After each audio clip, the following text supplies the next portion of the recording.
before I got locked up. I was the best. You a coward, bro, and a fraud. Try spending half your life in a cell, watching somebody else live your life. I had to draw the line. I'm just getting started, little brother. I had to draw the line between my brothers and my enemies. Nadia Romanos from 5FM in South Africa, and great to talk to you each again.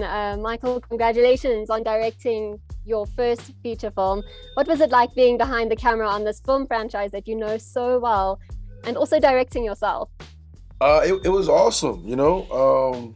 It was freeing. It was scary, you know, at times, you know. But you know, it felt good. It felt good. You know, I felt like I was in safe hands. You know what I'm saying? I had an incredible cast that supported me day in and day out. And directing myself, I feel like it was moments where it's the embodiment of trusting your instincts. You know, through and through, you know, and also relying on your team around you to help point out things that you might be overlooking or not paying attention to because you're so locked in the moment. So I think it's a combination of both. One day you came back. The past came back too. It's so refreshing to see hearing loss being represented and normalized in this film. Can you tell us about the process of learning sign language and communicating, especially with Mila Davis-Kent on set? Yeah, it was such an extraordinary opportunity, and I hope by the film that a lot of people get more interested in learning ASL.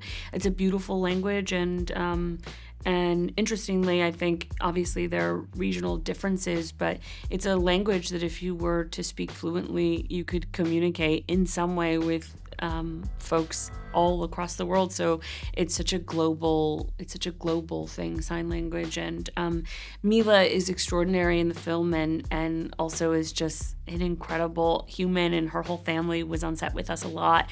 So really getting to talk with all of them and be with all of them was such a gift. There may have been a time when Damian had your back. No friends in the industry. But that's not what he's doing now. My brothers been my brothers, man. And Jonathan, you were great in the film as well. How much pressure did you feel coming into this established boxing film franchise and getting into the ring with Michael, who's been doing boxing training for a while? I felt so much support. It may have overshadowed any pressure that could have been there. You know, I think the most important thing, you know, as a fighter is to keep your head in the game, you know, and to stay focused. And so I was honored to join and to participate.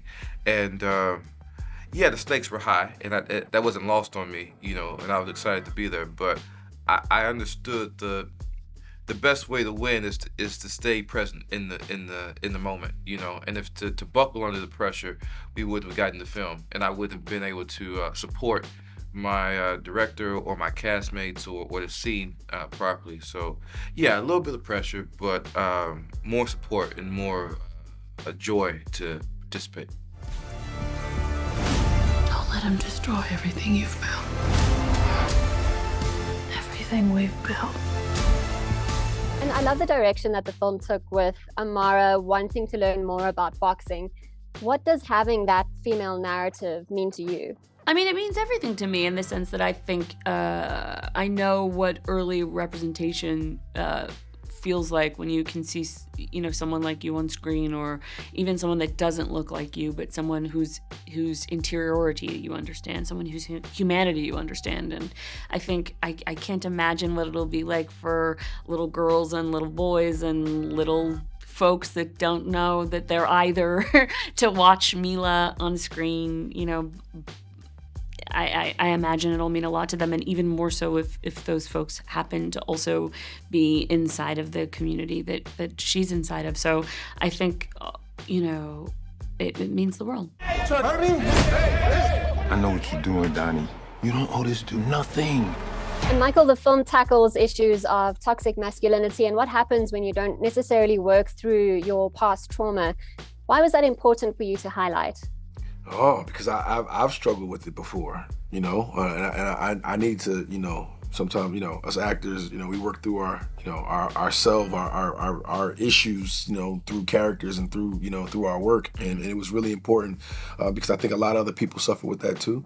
And I was trying to find a common thread that we all had, which is, you know, childhood trauma. You know what I'm saying? I think we all, and feeling like an underdog at times, in their own right. The one and only Adonis Creed. you're the best pound-for-pound fighter in the world. 3 years ago. It's been a minute since you've been out in these streets. When I walked away from boxing, I walked away with some unfinished business. Thank you so much for your time. Wishing you all the best. Thank you. It's my pleasure. Thanks for having me. You out there boxing. I need you to start fighting.